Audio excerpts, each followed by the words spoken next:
So, greetings one and all.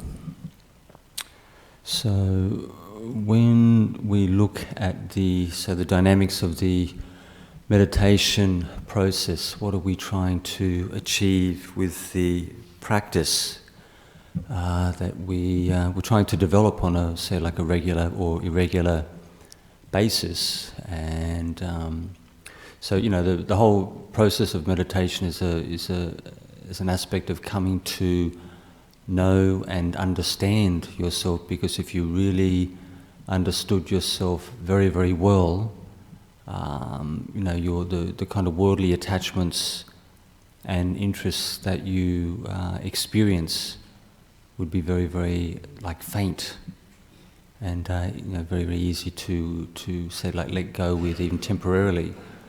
And because when you look at the whole experience of the Four Noble Truths, that any kind of sort of irritation, disturbance in the mind is going to disturb that underlying peace that you have naturally within you. So even though you may argue the point, but all of you guys are potentially very, very peaceful, but you just can't stop thinking and feeling about all sorts of different things. And if you're able to shut that down, you'll just go into very, very profound meditation in a very short space of time. So essentially, your personal experience, your personality is exactly that which is stopping you from, say, deep tranquility and from laying all one's difficulties, burdens, obstacles in one's life to rest. Just because we just essentially can't stop thinking about stuff, and it's our feelings, our emotions, which are the energy which drive one's thought processes. And so, over time, if you're able to become, say, emotionally cool and more detached, and emotionally stable over time. Now you can sort of you can have a slightly different slant on this kind of experience, but it's like a state of emotional coolness, like non-attachment, to quite a reasonable degree. It's only because we're attached to things that we just can't get any real sort of peace of mind at all. So it's not just a matter of training oneself in attention. It's a matter of training oneself in coming to an understanding of the dynamics of the personality, the way the personality works, the way you tick, and the ability to at least let go of that to a small or a medium degree. So the whole sort of name of the whole name of the game, so to speak, is just this ability to let go of stuff, all the stuff that we're attached to, which in reality is the only real obstacle. We're attached to our senses, our five senses, which are housed in this physical body of ours. So we tend to proliferate about all the stuff which comes in through the ear, eyes, nose, tongue, through the body experience. And so gradually over time, you're able to calm all that down. So because that would be the test of anyone who's got incredible meditation, is just see how attached they are, because there's a direct connection, between those two. So so as we develop the practice, and we go through different thoughts and feelings and mind states. What are we supposed to do? So for example, we have feelings of, could be irritation, annoyance, possessiveness, and all this kind of thing.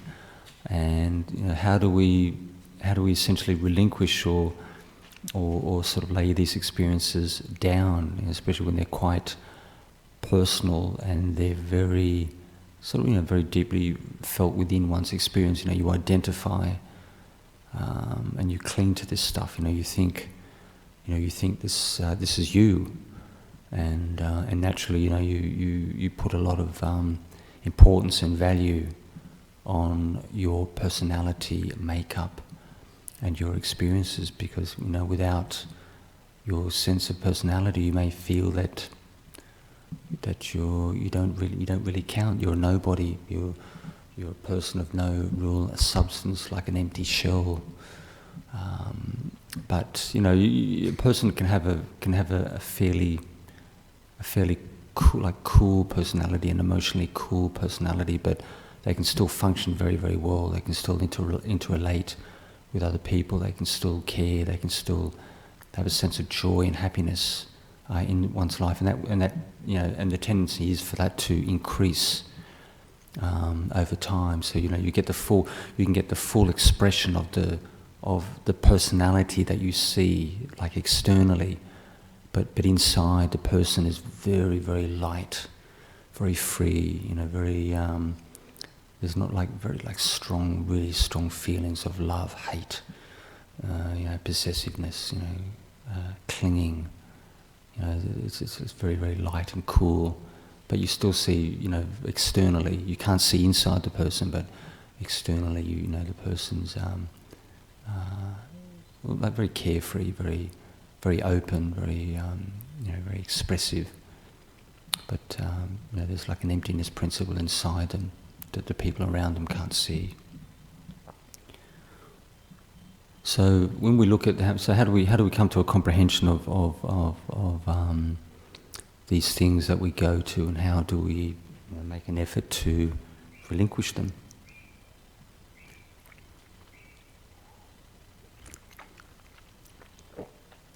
So the easiest way to understand anything is to go to the Four Noble Truths, which is the core principle of the Buddha's teaching. If you really want to understand anything, almost anything, you go to the Four Noble Truths and you will see a connection there, because the Four Noble Truths are basically, say, like the hub, the nucleus of which all the other teachings, the thousands and thousands of teachings that the Buddha discoursed in the suttas, they're connected to, and they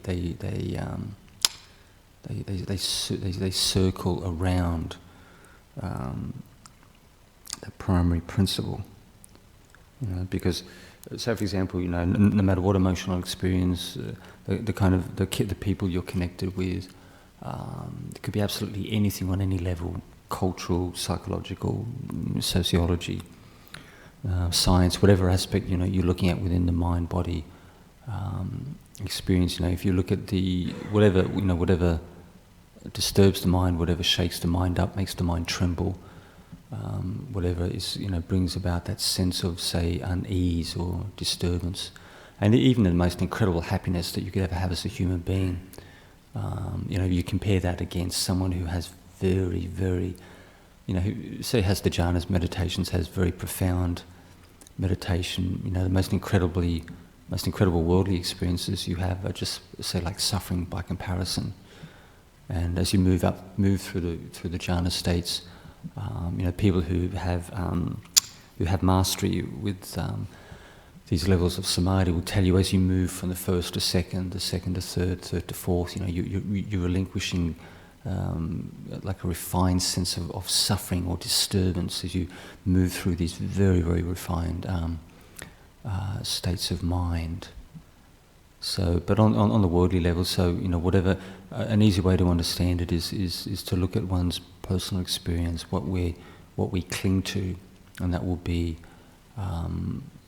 something which will be a source of, say,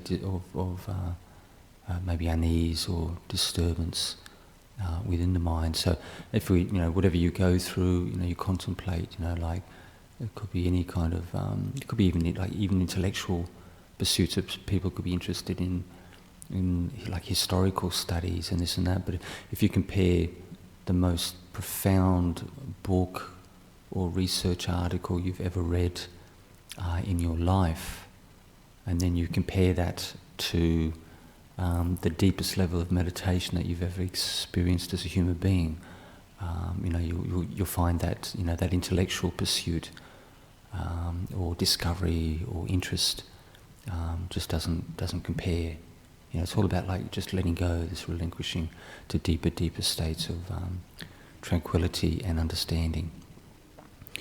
So what we'll do with this particular session, we'll do a composition of, say, like a hard cookie and a soft cookie practice, because I want you to actually see this way, the way this particular approach works. Like I do a lot of perception of say changeability or impermanence, on many things throughout the day, for hours on end, and I find it very, very effective. And when you do the body-based practices in a very, very light way, you just choose one part of the body. It can be, say, like teeth or head hair. It could be the skeleton is very, very good because it covers the whole body from top to toe. And if you want to get peaceful, really, really quick, very, very short time frame. For myself, it works very well. For people who are very engaged in the world, have a lot to deal with, might take a little bit longer, but the principles still cut the ice. It still works very, very well once you get it rolling. So what we'll do is I want each one of you to, I think we'll go straight to the skeleton. That works very, very well. And because most of you will be able to, you'll get a picture of the skeleton. As you do this little mantra, a skeleton will eventually come up over time. We'll just do it for 5 minutes, and then we'll do the soft and fluffy practice. We'll do things like changeability of natural phenomena. Could be anything. It could be flowers, trees. Could be chemistry, biology. It could be quantum physics, whatever you're into. And the reason I put emphasis on the changeability principle is it really helps you to let go and to get the mind calm in a very short space of time. So with the beginning instruction. So if just get yourself in a comfortable position. It's good to have your legs, sometimes your ankles crossed, your hands together in your lap, because you're drawing energy inwards towards the center of the body and drawing energy inwards into the mind with a meditation. And make sure your back is nice and straight, your head is upright and comfortable, nothing tight around the throat, around the tummy, the wrists. And what we'll do, I want you, this might be a little bit, most of you have been practicing for some time, so it should be well within your capability. We're going to do this mantra. To make it, I might make it overly complicated. I want you to focus. We're going to do anapanasati, the breathing meditation, but we're going to do this mantra at the same time, in a very, very spacious way. So as you breathe out, I want you to I want you to focus on the feelings around the mouth. We use a fairly sharp focus. So focus on the feelings around the mouth as we do the breathing meditation. So breathing in, breathing out, focusing right there around the mouth section, which you can feel very, quite distinctly. It's very, very sharp, very clear. And then as you breathe out, we're going to do this for 5 minutes minimum. Breathing out, skeleton. And then breathing in, breathing out is changeable. Breathing in, breathing out is skeleton. Breathing in, breathing out is changeable. So you do it with big spaces between the words, and you can adjust it any way that you like, whatever way you feel comfortable with. But this will get you calmer faster than anything else that I know of. I know lots of little tricks and methods. And so we'll do this for 5 minutes minimum, and then we will choose something in the natural world for the rest of the session. So just close your eyes and repeat the skeleton mantra, just quietly to oneself as one breathes out, in and out, focusing on the mouth section for the next 5 minutes.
keep focusing with the breath meditation, and we'll just change the mantra. So we'll maintain the breathing meditation as it is, and so we'll use a more sort of soft and fluffy mantra, which can be still quite effective over time when you do this for hours and hours on end. So I want you to choose, you can either be, say, feelings or emotions. So either feelings or emotions are changeable. So as you're breathing out with the breath meditation, say emotions, and then breathing in, breathing out are changeable. Breathing in, breathing out, emotions, breathing in, breathing out are changeable. So just change the mantra over, maintain the breathing meditation for the rest of the session.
So as the meditation progresses, just try to relax physically and emotionally as much as possible.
So people who have trouble following the breathing meditation at this point, you can breathe a bit more deeply, a bit more forcibly, to increase the sense of the sensations, and plus also increases the alertness for people who feel a little bit tired or sleepy.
So if you find that you still can't get peaceful whatsoever, try to understand the thinking process, the emotional thinking process that is coming up in the mind.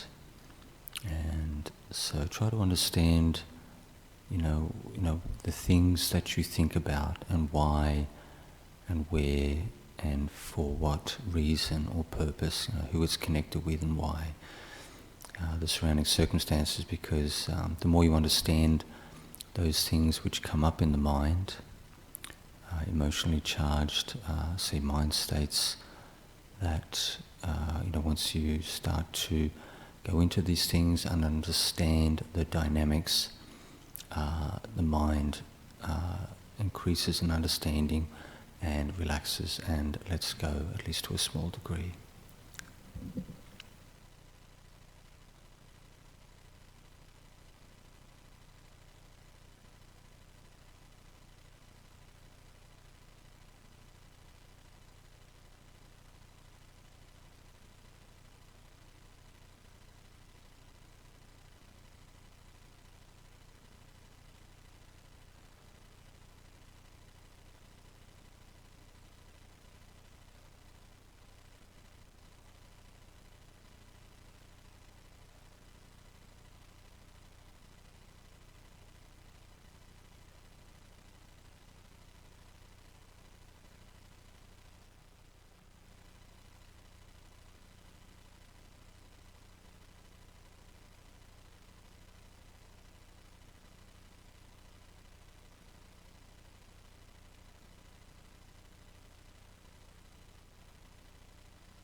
So we're coming towards the end of the meditation, so just reflect back, see if you can see any change in the peacefulness of the mind. I'll ring the gong 3 times. You can open your eyes when you're ready.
I've got one question from Brisbane, Queensland. While meditating, I see colours and get heat coming up through my hands. What is this called? It should be ignored like thoughts.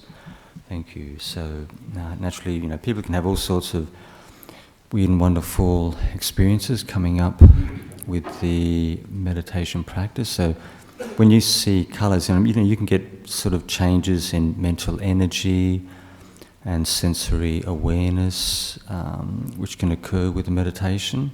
And people, especially maybe even the first 5 years, people can get really unusual experiences at least. And the heat can possibly come from, as you develop your meditation and your chi starts to flow more intensely, and the circulation is improves over time. It tends to increase the heat in the body, core temperature, and especially the hands and feet, can feel warm because the energy circulation in the body can increase when you sit, or even especially when you sit. Sometimes when you walk. With this business with colours, though, when you get real stability with the meditation, people can have these kind of interesting sensory experiences, but when you get real stability, say with the colour, the lights, the brightness of the light, usually it usually goes, for most people, with deep samadhi, it's usually like a pure white light. That's the way the mind expresses itself in deep samadhi. But sometimes, you can get differences in colour. It can be like really bright blue, or possibly even yellow.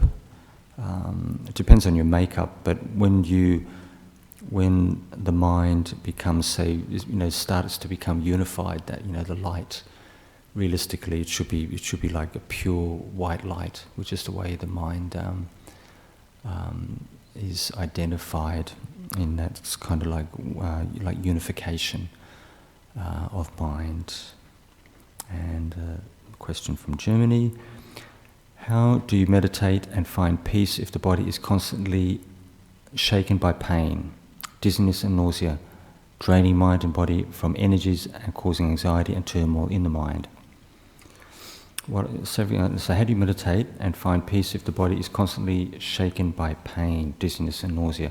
So what I would do, if I was in this person's shoes, I'd probably use a much more sort of broader based, say, technique. If you don't have, maybe walking meditation might be difficult, but if you're trying to sit and the mind and body is getting disturbed by all these things, I would tend. There's a couple of things you can do. You can use a very, very broad focus, which is much easier for you to follow. So, you can still get pain, dizziness, nausea, but you can still be aware of the meditation object if it's very broad. If you try to go sharp, if you're in pain and you try to go sharp, it's very, very difficult to focus. The mind is constantly being disturbed. And you can do things like, say for example, with pain. It is possible to use pain as a meditation object. Dizziness might be, and nausea would definitely be much more difficult to work with. You can do things like, you can lay down on the ground. You can lay on your side. You can lay on your back. You can sit maybe in a nice, like a large reclining chair, and try to adjust the focus so you're able to sustain it if you can. And sometimes it's good, with these kind of say bodily disturbances, try to get an understanding of where they're coming from. A person may have a very genuine reason why they've got these physical symptoms. They could have cancer. They could have digestive ailments. Could have all sorts of things. But if you're able to, say for example, if I was really dizzy, I'd just focus on that dizziness. Just sit, just get yourself in a comfortable situation. If you're sitting or whatever, just lying on the floor, and just really, just very gently, lightly, just focus on that dizziness and try to understand exactly what that is. Where it's coming from and why, how it's affecting the body. Because with physical symptoms in the body, that if you have absolutely no idea where it's coming from, it can tend to persist. If you use the power of your mind, generate insight into physical symptoms which come up. You could be on certain drugs. You could have cancer, advanced cancer, with secondaries. You're having on chemo, and you've got you get this. You easily could get dizziness and nausea. Many people do. Sometimes you could get pain. If you've got incredible cancer, you could have bone cancer. You can feel your joints are constantly sore. Every time you move. So I tend to investigate. There are limitations with this kind of thing, but you can investigate dizziness and nausea. You can investigate pain in the body and just watch how the mind responds. So if your mind has a better understanding of what is actually happening to you, it is possible to heal oneself to a degree, depending on the severity of the condition. Maybe if somebody's in a very, very serious condition, but you look at the effects. You do it for say 5 minutes. You watch what happens after 5 minutes, 10 minutes. Just gently trying to understand this thing, and when there's breaks, when you feel a bit more comfortable, focus on the full chest, where you can feel all the feelings, between the throat and the belly button. You can focus on that large area, and even with these physical symptoms, and if the symptoms get too heavy, then you focus on the symptoms, get some samadhi, and then go to vipassana. Try to understand what's happening there, because otherwise sometimes these things may not subside that quickly. People, even example in Thailand, Burma, Sri Lanka, monks can have had the ability to break fevers and to break, like really severe migraine headaches, just with this gentle focusing investigation, and then it is possible to unlock the karmic energies which possibly may be behind certain conditions.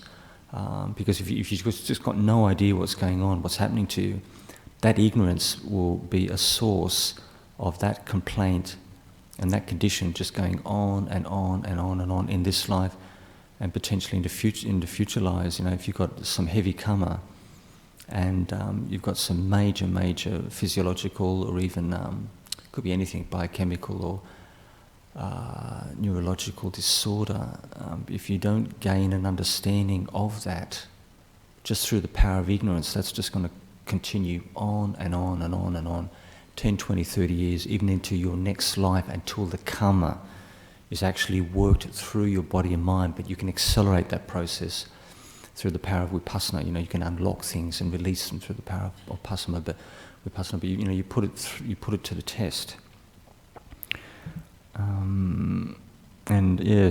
That draining mind and body and from energies and causing anxiety and turmoil in the mind.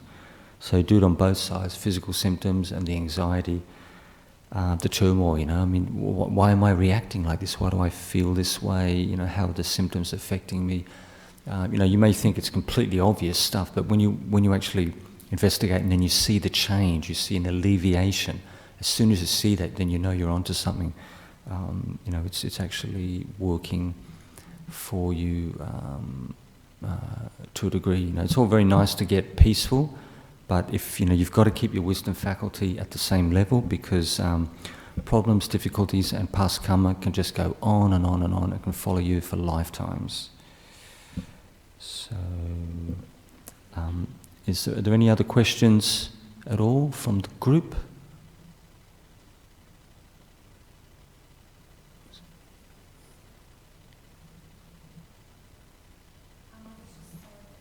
Yeah. Thank you. Hi. I was interested. I was going to ask you the same question a little bit. I get a lot of back pain, and then when I can find the pain can just become intense, that I then start focusing on it quite a lot. But that's not all the time. Sometimes I can have a good meditation, and I've had other experiences where sometimes I actually feel like I can't feel my body as well, and then I become aware of that, and it slightly frightens me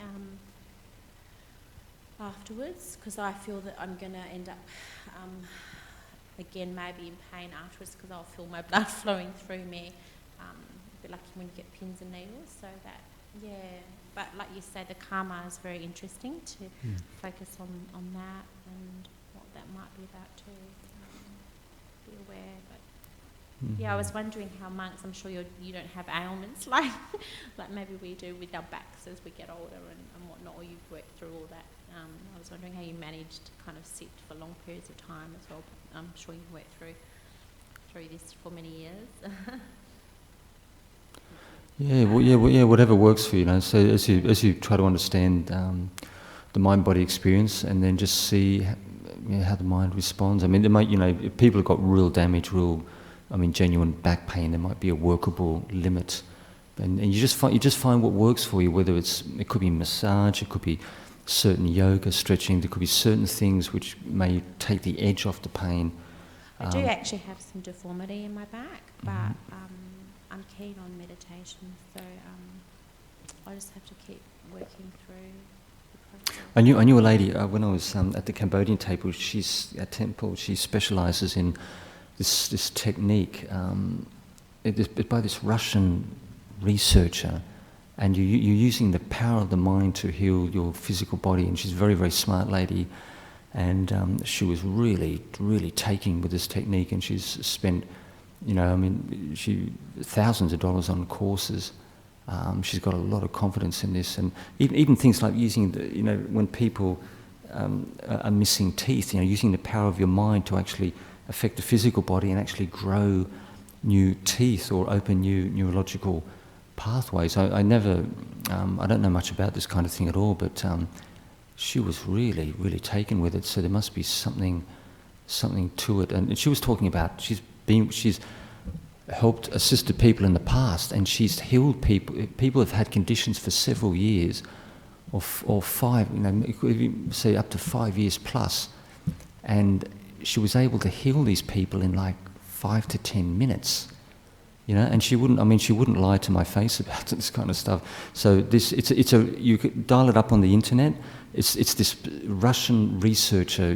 I can't recall his name, but he uses the power of the mind, specific visualizations, focusing exercises, to use the full power of the mind to heal the physical body. It has to come up. The Russian. He doesn't speak. I don't think he speaks English, but.